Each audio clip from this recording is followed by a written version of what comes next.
വനമേഖലയിൽ അല്ലെങ്കിൽ ഒരു പുഴ കടക്കണം, ഒരു വലിയൊരു പുഴ കടന്ന് പോകണം. അപ്പോൾ അതിന് നമുക്ക് മുങ്ങിപ്പോകാതെ രക്ഷിക്കുന്ന കരം അല്ല, ഒരാളെ എങ്ങനെ രക്ഷിക്കാം? 2 തരത്തിൽ രക്ഷിക്കാം.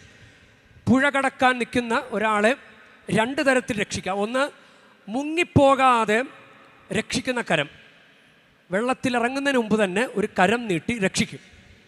അല്ലെങ്കിൽ മുങ്ങിത്താണ ശേഷം രക്ഷിക്കുന്ന ദൈവം, മരിച്ചു പോകാതെ മുങ്ങിത്താണ ശേഷം കരം നീട്ടി രക്ഷിക്കും.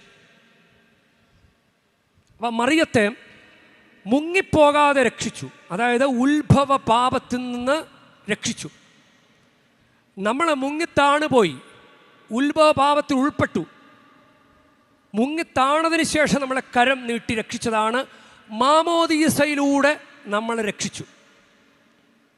ഉത്ഭവപാപത്തിൽ ഉൾപ്പെട്ട നമ്മളെ മുങ്ങിത്താണതിന് ശേഷം 2 തരത്തിലും ദൈവത്തെ രക്ഷിക്കാം. പക്ഷെ മറിയത്തെ ഈ പാപമേശാതെ ആ പുഴയിൽ മുങ്ങിപ്പോകാതെ രക്ഷിച്ചു. നമ്മളെ മുങ്ങി കരമിട്ടടിച്ചപ്പോഴാണ് നമ്മളെ ദൈവം രക്ഷിച്ചത്.